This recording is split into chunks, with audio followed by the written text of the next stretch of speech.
Në këtë pjesë të dytë të programit kemi Tedi Koplikun, i cili është zgjedhur së fundmi antar i Këshillit Kombëtar i Partisë Demokratike, por më parë ka qenë dhe ish kandidat për deputet. Mirë se erdhe dhe faleminderit që u bëre pjesë e jona. Mirë se u gjeta, faleminderit për ftesën.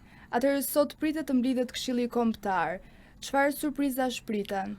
Atëherë duke pas zgjedhjen e Këshillit Kombëtar, e kryesisë mas Këshillit Kombëtar, edhe postet kyçe drejtuese, ekipi drejtues pranë kryetarit të Partisë Demokratike, besoj do të jetë me të njëjtën linjë logjike, pra do të ketë një rinovim pra hapësinë për figura të reja, do të zgjidhen drejtuesit e sekretariateve, nën kryetarët e partisë, sekretari i përgjithshëm, sekretari organizativ, pra gjithë ekipi drejtues pranë kryetarit të Partisë Demokratike. Surprizë, pra tashmë nuk është më surprizë ripërtritja e Partisë Demokratike, por është strategjia e saj, e cila po vetë në zbatim fillimisht me emrat dhe më pas edhe me strategjinë që do të jetë që do të konfigurohet pra nga puna e këtij ekipit. Ke nisur së fundmi karrierën tuaj në politikë, por si fillim duket që ka qenë mjaft i suksesshëm. Çfarë janë synimet e tua në vijim? Atëherë, karrierën e kam po ta quajmë kështu, e kam filluar shumë herë, domethënë, e kam filluar angazhimin politik, më mirë më thënë, shumë i ri, qysh në adoleshencë, në ato fushatat e para gati 20 viteve tashmë, më shumë se 20 vite. Në 2005 kam filluar mu interesu për politik, siç ndoll në përgjithësi në shoqëni, pra që në atë moshë fillon të interesohesh, por është e vërtetë që nga viti 2021, pra nga rithemelimi i Partisë Demokratike dhe nga tetori i vitit 2022 që themelu me departamentin Brain Gain, aktiviteti jem ka qenë shumë intensiv deri edhe në kandidimin tem në Shkodër zgjedhjet e fundit. Synimi im është me kenë një za ose vendimmarrës në skenën politike shqiptare, pra, sepse shpesh thojmë ku janë trit, duhet të ketë tri, por trit duhet të imponohen në debatin publik. Dhe nëse mund ta fus në vija trasha, ky është synimi im, me kenë pjesë e vendimmarrjes politike, pra brenda Partisë Demokratike, por edhe nesër në vendosjen e ligjeve, vendosjen e politikave për drejtimin e Shqipërisë. Atëherë ti vjen nga një familje që ka qenë pjesë, politika ka qenë pjesë e rëndësishme. Nëna juaj ka qenë deputete e Partisë Demokratike e zgjedhur në vitin 2013. Sa ka ndikuar ajo në vendimet tuaja në angazhimin politik? Atëherë, një korrigjim të vogël. Nana jeme është zgjedhur në 2015, pra është bë deputete në 2015, në momentin që vendin e kryetares bashkisë Shkodër, zonjës Voltana Ademi, e liroi pra një zonjë dhe u zëvendësua me zonjën e parë në listën që ishte lista të mbyllur në vitin 2013. Po, dhe bëri 2 vite mandat. Po, pjesa e politikës jo domosdoshmërisht ka qenë një pjesë shumë e rëndësishme në familjen time. Baba është inxhinier, nana është pedagoge, pra vin nga botë pak përtej politikës. Megjithatë kanë pas angazhime modeste në politikë dhe nana vjen pra si pjesë e botës akademike më shumë se sa botës politike. Po gjithsesi, 2 vite që ju thoni të nanës teme në parlament kanë ndikuar patjetër, e para për me njoft punën që ka një deputet, një përfaqësues i shoqënisë pranë parlamentin shqiptar. Gjithashtu kanë ndihmuar me kenë më afër kontakteve me njerëz të cilët marrin vendime. Pra në këtë sens kanë ndikuar pozitivisht, sepse më ka dhënë një akses shumë më të lehtë, po themi, tek politik bamja. Megjithatë, motori kryesor për mua ka qenë pasioni dhe dëshira për mu marrë me politik, sesa një prejardhje ose një background i familjes teme. Ju drejtoni departamentin Brain Gain. Nga tetori, po. Cili është misioni i kësaj nisme? Atëherë, siç e ka dhe emrin, është thithja e trunit, kthimi i trunit në Shqipëri. Sigurisht një parti opozitare nuk mundet me kriju politika për një shtet për me tërheq trunin në Shqipëri. Megjithatë, mundet me kriju hapësina për 30 reja për mu angazhu politikisht, gjë që ka arrit me sukses. Pra kjo është faza parë e Brain Gainit, është Brain Gaini politik, të cilin ne besoj kemi arrit. Kemi kanë diku tek 7 persona në fillimin ton, pra kur u themelu departamenti Brain Gain, dhe mas 3 vitesh kena kalu 100 persona, pra që janë njerëz të angazhuar në mënyrë aktive pranë Partisë Demokratike nëpërmjet këtij departamentit, nëpërmjet ideve çka ka pru njërësin politikën shqiptare, sepse ti mund të angazhosh në politikë pa kanë domosdoshmërisht pjesë ose pa kanë domosdoshmërisht fizikisht në Shqipëri. Një prej këtyre modeleve, po them kam njëkë edhe unë, sepse unë isha në Francë kur u themelu ky departament dhe sot jam pjesë aktive e politikës fal punës këtij departamentit. Synimi është që me kanë këto njerëz, pra jashtë vendit dhe brenda vendit, mu bë pjesë integrale e Partisë Demokratike dhe nesër për me realizu fazën e dytë të brain gainit, mu bë pjesë integrale edhe administratës shtetënore në drejtimin e Partisë Demokratike dhe një fazë tretë që është brain gaini faza 3, që është brain gaini masiv, pra ekonomik, me arrit me nërtu një klim biznesit dhe për gjithë kapitalin intelektual dhe ekonomik shqiptar që ndodhet në diasporë. Pra është një urë lidhse mes Shqipënisë dhe diasporës shqiptare, pak a shumë thënë në vjet trashë. Sa hapësirë kanë sot të rinj të arsymuar jashtë vendit për të bërë pjesë e politikës shqiptare? Kur shpesh thuhet se brezi i vjetër nuk e lëshon. S'jam dakord me këtë shprehje. Në asnjë fush, as në gazetari ku ju bëni pjesë, as në biznes, as në asnjë lloj fushë tjetër nuk të liron vendin dikush. Pra, ti imponohesh si vlerë, si cilësi, sigurisht që nuk është sidomos në politik nuk është pra një tapet i kuq i shtrum për as kërkën, as ato që janë pjesë prej vitësh politikës, por as për të rit nuk është një tapet i kuq i shtrum, pra. Por gjithsesi hapësina për të rit ka pafund. Angazhimi i të rive është shumë i vogël. Pra nuk kena ne të rit të angazhuar, protestat e fundit. Se nuk angazhojnë të rinjt? Por ka të bëjnë edhe me kulturën tonë, domethënë ka të bëjnë edhe me mosbesimin ndaj politikës, ka të bëjnë edhe me hupjen e shpresë në vite. Dhe shumë shqiptar, pra një pjesë e mirë dhe cilësore e Shqipënisë është largu fatkeqësisht nga Shqipënia, duke i kthyer një farë mënyrë shpinën Shqipënisë në tana aspektet, pra kanë ndërtuar jetën atje dhe nuk merren domosdoshmërisht me politikë. Unë jam pjesë e politikës aktive dhe nuk më duket se është brezi i vjetër që thoni ju që më ka pengu për me avancu, as nuk më duket se ka pas, si më thanë, pesh ekzistencë një brezi tjetër. Ajo që pengon është mentaliteti i njerëzve. Pra ne dona të ri e kërkojmë nëpër tavolina që duhet brezi i ri, por kur vjen puna tek vota e çojmë tek njerëzit që kena detyrime. Dhe ky është një handicap që ne duhet ta korrigjojmë. Pra, dakor, dona të ri, thojmë që të vinë të rit, por kur vinë të rit nuk i mbështesim ose i paragjykojmë. Pra, kjo është një prej pengesave që kanë të rit në politikë. E para dhe e dyta është dëshira e tyre, vullneti i tyre. As kërkush nuk angazhohet në politikë duke u marrë me zori, pra duhet me kenë një motor i brendshëm që i çon drejt politikës. Mos më duket se ka pak të ri në politikë. Në Parlamentin shqiptar pavarësisht mund të diskutojmë për cilësinë, por ka plot të reja në Parlamentin shqiptar, që domosdoshmërisht nuk janë cilësia më e mirë e parlamentit, pra të kenë një të ri nuk është cilësi domosdoshmërisht, dhe brenda Partisë Demokratike, që unë ndoshta jam konflikt interesit, por prezenca e rive shkon paralelisht me prezencën e cilësisë. Dhe hapësina në Partinë Demokratike, jo vetëm për këto forume që ne përmendme, por edhe prej vitesh, ne kena të ri të angazhuar idealista për shkak të konteksti që ka pas Partia Demokratike në 13 vite, një opozitë shumë e vështirë dhe krejtësisht anormale në krahasim me opozitat e tjera në vendet demokratike, çka ka prodhuar një brez të ri të njerëzish të angazhuar shumë idealista. Pra sepse ti je me Partinë Demokratike në këtë situatë, pra një regjim i cili vendos kush me marr vendin e punës, kush me marr tenderat, është shumë e vështirë. Dhe njerëzit që janë aty kanë arsye patriotike që janë, dhe unë shpresoj që ky brez i ri të imponohet në vitet që vinë politikën shqiptare dhe pse jo të drejtojnë Shqipërinë në vitet që vinë. Atëherë si e vlerësoni mënyrën se si bëhet politika në Shqipëri? Dhe konkretisht a mendoni se brenda Partisë Demokratike funksionon demokracia e brendshme? Kujtoj këtë zgjedhjen e kryetarit të Partisë Demokratike që nuk pati dhe rival. Shiko, po filloj nga pyetja e fundit. Zgjedhja e kryetarit të partisë ose grupimit parative më të madh europiane, zotit Weber, u zgjoll me aklamacione, me duar trokitje. Ishte një u konfirmu. E njëjta gjë edhe në Shqipëri, pavarësisht se nuk ishte as me aklamacione, por ishte me një votim që ju thoni me një mundësi të vetme, ishte me një kandidat vetëm, por ishin 3 mundësi aty.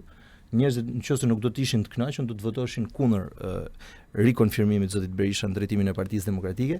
Gjithsesi duhet ta qartësojmë pak edhe kontekstin, pra.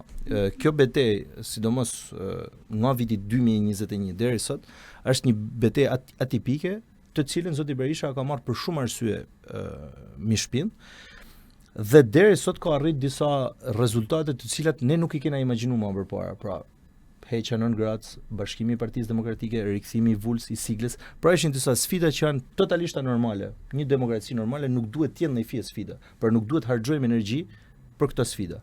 Dhe në këtë kontekst, zoti Berisha kërkon rikonfirmimin e tij, për me çu deri në fund, pra misionin e tij për xhbamjen e këtij regjimit, për mundësimin e zgjedhjeve të lira dhe të ndershme dhe me një qeveri teknike. Dhe në këtë kontekst u zgjoll si vetmi kandidat kur kandidat tjerë, pra në kushte normale dhe logjike, nuk u propozuan për me kandidu në këtë garë. Pra nëse doni më përmend ato kandidat e tjerë që bashin lajmet janë krejtësisht jashtë rregullave të lojës dhe në momentin e fundit u kërkuan me zbatu rregullat e lojës. Por në gjendje normale nuk kishte asnjë kandidat dhe kjo nuk e bën partinë demokratike jo demokratike.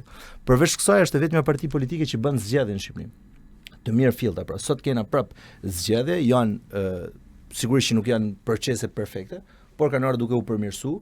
Ka garë, unë e di sepse jam pjesë e gjasë dhe unë i shoh për ditë, domethënë për çdo proces, më mirë më thënë se për ditë s'kena zgjedhje, por për çdo proces angazhimin e kandidatëve për mu zgjedh në këto forume. Pra, Partia Demokratike nuk ka si më thanë perfekte në proceset demokratike të saj, por është në mënyrë absolute partia më demokratike mes partive politike në Shqipëri. Protesta e opozitës po vazhdon prej disa javësh. Keni marrë pjesë? E shoqënisë, se nuk është e opozitës, është e shoqënisë shqiptare që për herë të parë doli pa nevojën e thirrjes partive politike. Ky është një lajm i mirë, pavarësisht se unë bëj pjesë të një parti politike, pavarësisht se unë kam qenë pjesë edhe po themi e aty në protestave që organizohet e Partia Demokratike. Kjo është një protestë e re, pra për sa i përket formës, jo domosdoshmërisht përmbajtjes, jo se thohen kërkesa që nuk janë thënë të 13 vite, por për sa i përket formës është diçka unike që po ndodh, një fenomen që vlen për mu studiu. Pra pse po ndodh? Sigurisht që është frustrimi, sigurisht është pakënaqësia, por si u krijuan kushtet që mu mbledh në shesh disa nuanca politike, disa pjesë të shoqënisë civile, por edhe qytetarët pa angazhum, duke i kthyr gjithë, të paktën për momentin, shpresoj të jetë gjatë, të angazhum dhe të interesuar për politikën. Pra, ky është lajmi i mirë. Sigurisht që sheshi nuk vendos ligje, sigurisht që sheshi nuk bën ndryshime politike, por sheshi krijon dinamika pozitive, të cilat mundën me kenë presion pozitiv edhe për partitë politike, për inovimin e tyre.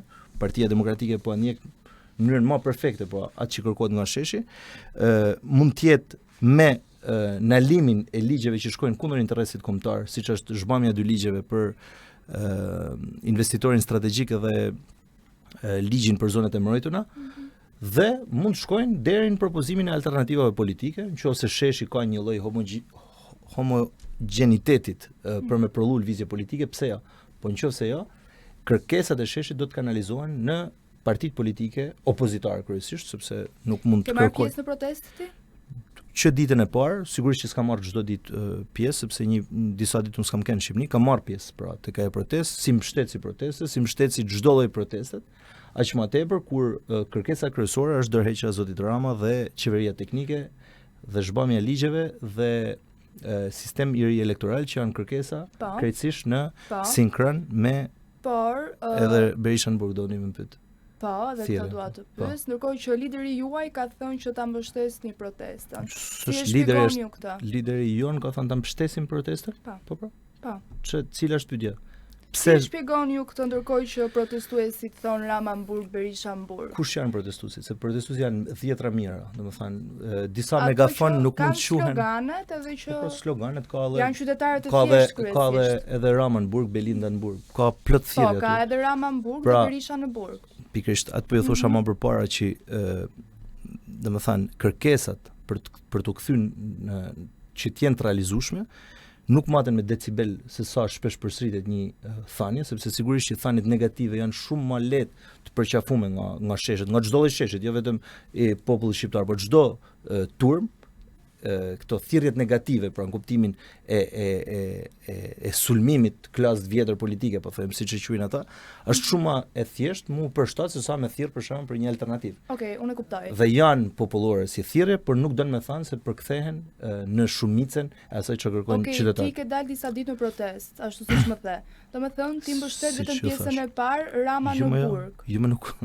Unë nuk mbështes as pjesën e parë. Unë nuk mendoj që sheshi mund të më futë kënd në Burg, as Ramën as Berishën as Çfarë protestojnë? Për me dhënë ndërheqje një kryeministër, një arkitekt i një regjimit i cili ka burim kryesor votash dhe burim kryesor majtjes dhe konsolidimit pushtetit, organizatat kriminale dhe një sistem patronazhimit me një mega administrat e cila shërben si parazite për ekonominë e Shqipërisë, por edhe si shkatruese e demokracisë, dhe unë dal atje në shesh për 5 kërkesa që protestuesit i kanë artikulu ditë mrapa, por për ata 5 kërkesa kam dalë edhe unë, pra për ndërheqjen e Ramës, për qeveri teknike, për një sistem më drejt elektoral. Sistemi i fundit elektoral nuk ishte i drejtë dhe këtu bien dakord edhe Partia Demokratike. Edhe për Ramenburg dhe Belindenburg. Jo, pra as Ramenburg as Belindenburg. Unë s'dal për burgun, domethënë unë nuk dal në shesh për burgun e askujt, sepse nuk mendoj që sheshet fusin njerëzit në burg. Dhe kur fusin njerëzit në burg sheshet, nuk nalen as te Belinda, as tek Berisha, as tek Rama, fillojnë dhe presin kokat e njëri tjetrit. Revolucionet këtë produkt kanë gjithmonë. Atëherë unë e kuptoj, por nuk mendon se për ne të rinjt është më mirë që të dyja palët partiake të dorëhiqen dhe të dalin një parti një epokë e re. Edhe pse nuk e mendon? Jo, po se mendoj pra, sepse unë mendoj se duhet. Unë jam Gen Z, protestoj, familja ime ka qenë gjithmonë me Partinë Demokratike që ka mbështetur doktor Sali Berishën, ndërkohë që unë nuk e dua më. Unë dua një parti të re, një epokë të re. E keni kretë thjesht zgjidhjen. Se mendon kështu ti? Jo, po ju tham unë, ju e keni kretë thjesht zgjidhjen si Gen Z, mos me votu zotin Berisha, mos me votu kandidatë e zotit Berisha dhe me votu alternativa që ju shfaqen në fletën e votimit. Ajo që ju nuk mundeni me bë dhe nuk ju apengon zoti Berisha, është që me votu të lirë. Pra vota e juaj me u numëru, vota e juaj me ken e barabartë me votën e atij që sot voton i detyruar nga nënshtrimi që i bëhen nga bandat dhe nënshtrimi që i bëhet nga vendi i punës. Këtë ta hekum. Pjesën tjetër e zgjill vota. Pra, vota pastron në thojza, nëse doni ju me pastru klasën politike nga figurat e vjetra, e pastron vota. Ju nuk i votoni dhe automatikisht do të keni figura të reja. Brenda Partisë Demokratike, shiko, në Shtetet e Bashkuara të Amerikës ka plot parti që tentojnë me ju imponu klasë politike. Në fund 2 parti politike janë. Okej, unë e kuptoj. Dhe brenda këtyne, jo se kuptoni, brenda se përfundova për jashtë. Brenda këtyne 2 partive politike ka pafund fraksione, ka pafund rryma, treja, më pak treja, konservatore, progresiste, dhe këtë mundeni ju me ndryshu. Unë isha kandidat në Shkodër, kishte 4-5 kandidat të ri, 6-7 kandidat më pak të ri, dhe ju, po thojmë, nëse kishi kënë në Shkodër, kishit mujt me votu 1-3. Pra, unë të përfaqësoj më shumë se sa Jo, nuk votoj fare. Klasa, po kjo është e tmeshme, pra, sepse ju nëse nuk votoni fare, në demokraci nuk e keni këtë luks mos me votu fare, sepse mungesa votës tuaj i jep prioritet gjithmonë. Pra është rregull si 1+1 bën 2/1, Gen Z-ja duhet me kuptu mekanizmat e demokracisë për me kërku dhe me u imponu klasë politike. Pra nëse ju nuk votoni, ju nuk keni drejt me kërku me ikë ose marrë dikush, sepse atë armë keni në dorë ju. Nuk mundeni me thanë tikun ky sepse unë se jap votën. A nuk mendon se ka pak kontradikt? Kur fiton Rama thuhet që votat janë të vjedhura. Ndërsa kur fiton Berisha thua e meriton se nuk ishte asnjë kandidat i denj përballë tij. Në shkuptim se janë 2 situata të ndryshme, pra ka zgjedhje brenda partive dhe zgjedhje që domethënë zgjedhjet brenda partive përcaktohen nga statuti i partisë dhe në këtë statut munden me lanë dhe me kërku llogari anëtarët e saj. Pra munden me kënd të kënaqur, munden mos me kënd të kënaqur dhe përfaqësuesit e tjerë nga jashtë munden me kënd moralisht të ata shumë ose jo me këtë parti dhe me sjelljen e saj. Pra kjo është pjesa e jon.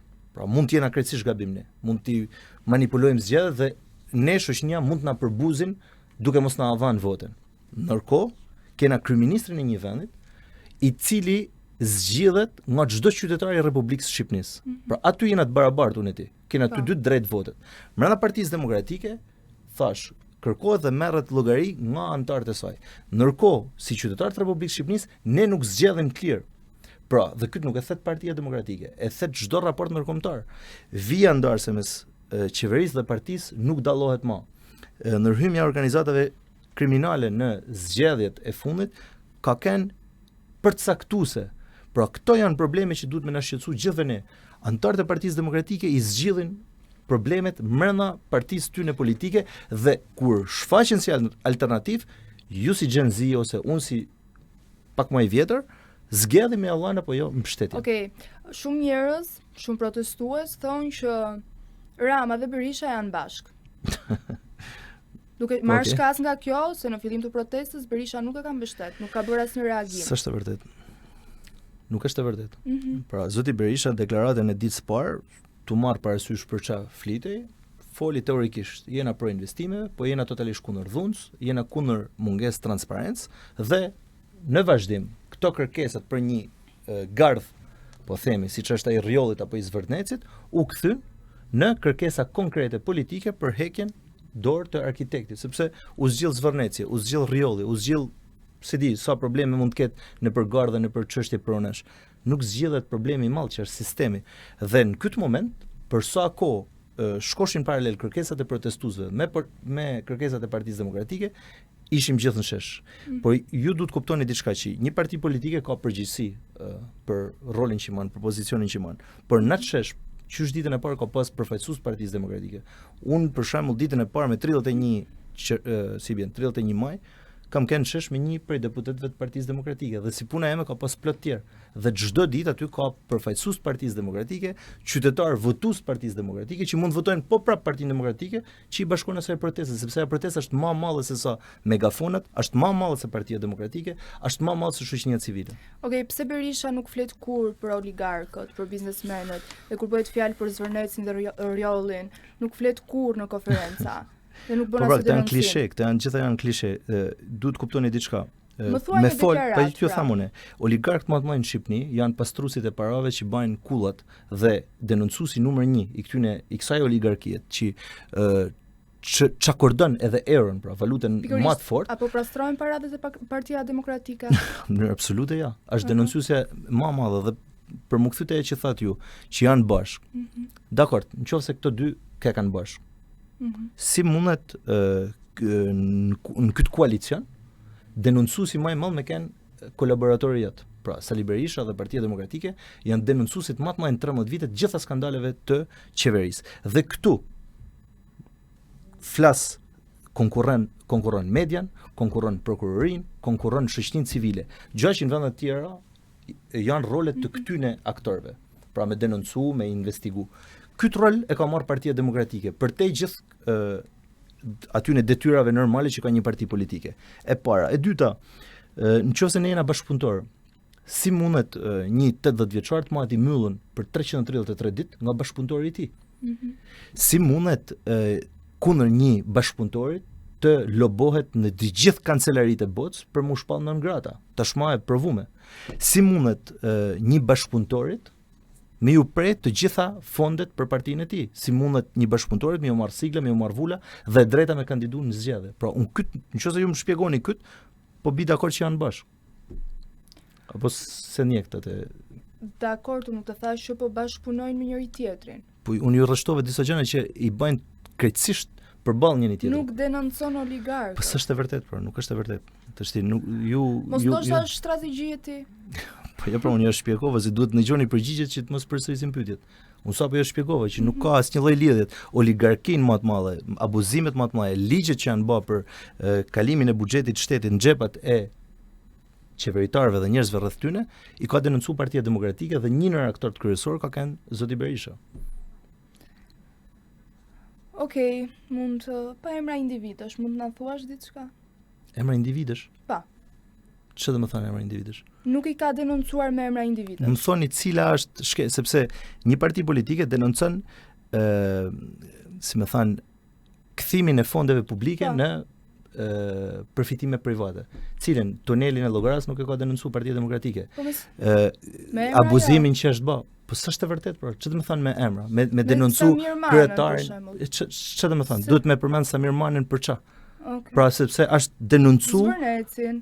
Ma shpjegoni ç'a? Cilin skandal nuk e ka denoncu, që t'ju tham unë. Asnjëherë Zvërnecin. Po pra asnjëherë nuk është e vërtet. Ç'do të thënë Zvërnecin? Cilën Zvërnec? Cil pjesë të Zvërnecit? Cila është projekti? Kush e ka denoncuar që s'e ka denoncuar Partia Demokratike? Nuk e ka denoncuar. Po sigurisht që e ka denoncuar Partia Demokratike. Ka denoncuar dhe ka çu deri në gjykatë kushtetuese ligjin e ndryshimit të zonave të mbrojtura në zona ndërtimit. E ka çu deri në gjykatë kushtetuese. Kaç ka ndor Partia Demokratike me të bë. Nëse ju thoni pse nuk përmend emra për me vu gjoba, kjo është problem tjetër. Pra nëse ti përmend një emër, ke 30 tjerë që nuk i përmend.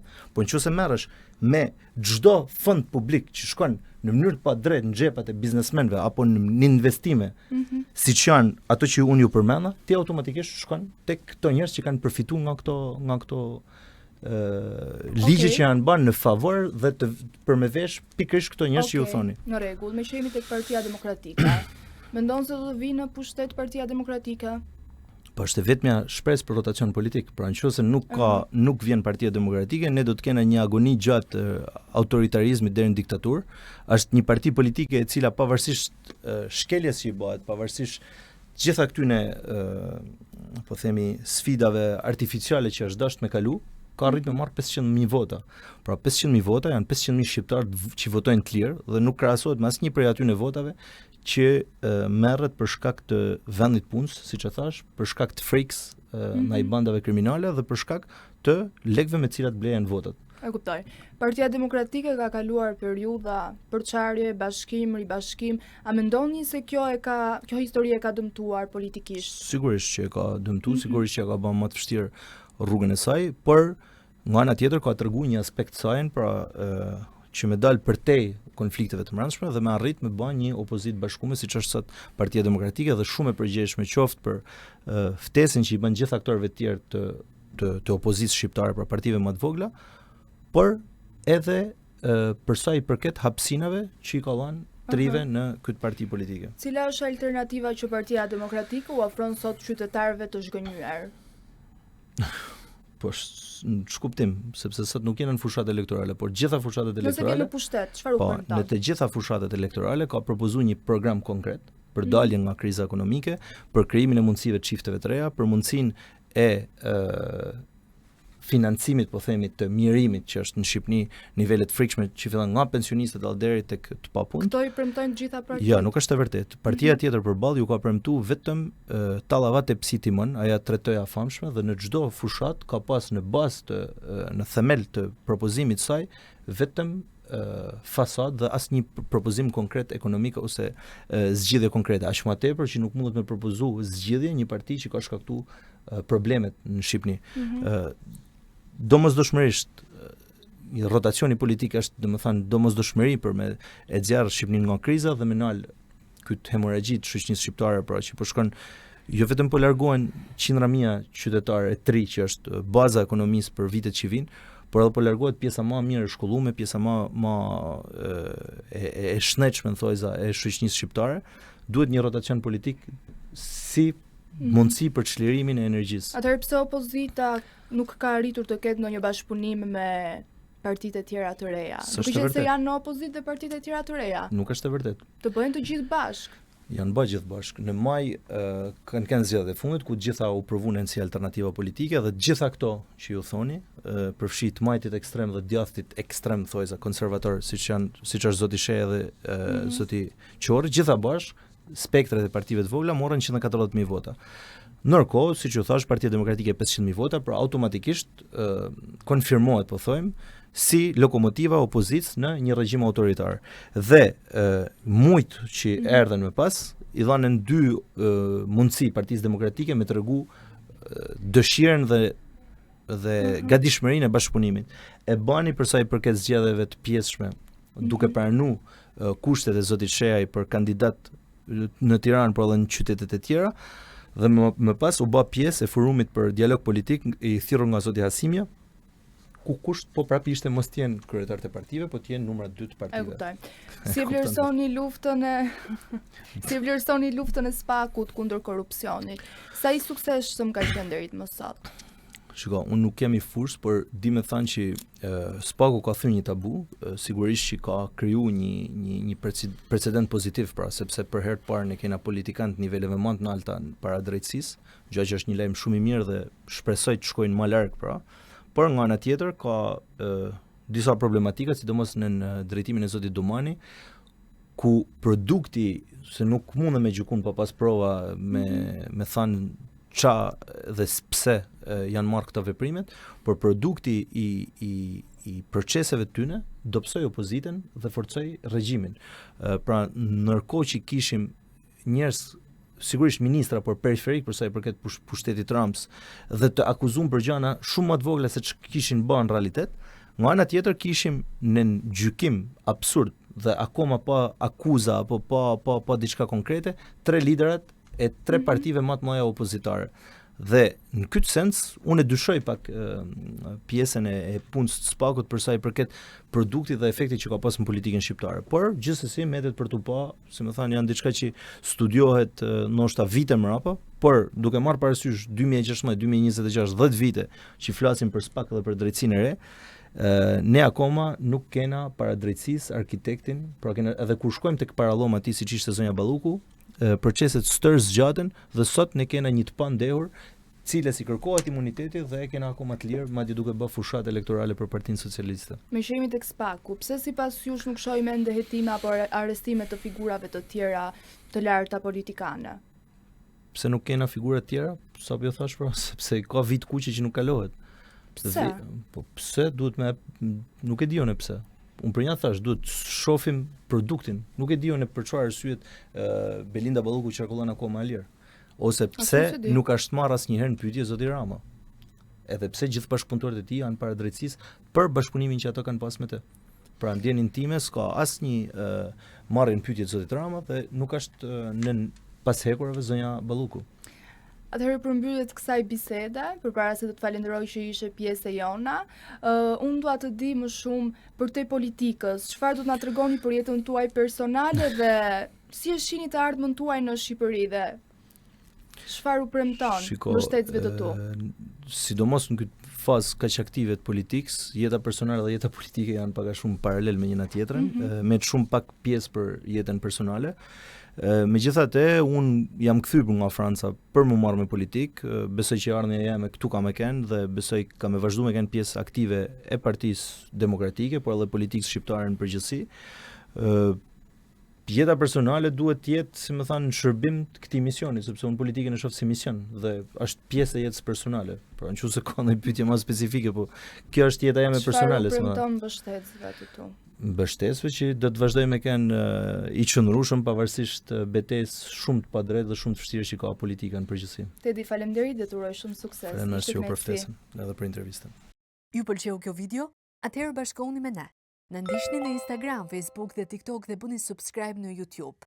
Klikoni like dhe share dhe aktivizoni njoftimet për të mos humbur asnjë video të re. Faleminderit për mbështetjen.